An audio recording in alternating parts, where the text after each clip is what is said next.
Bugun biz 2-iyun sanasida haj safaridan qaytib kelayotgan 100 nafar prezident hojilari maqomiga erishgan yurtdoshlarimizni ko'tarinki ruhda kutib oldik. Ular eson-omon yurtimizga qaytib kelishdi.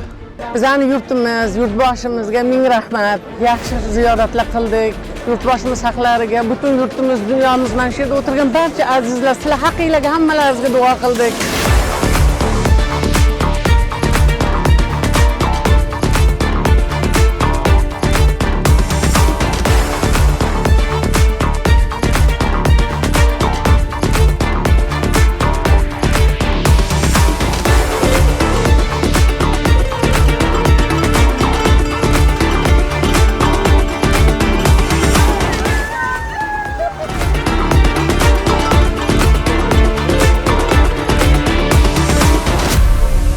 Vaqf xayriya jamoat fondi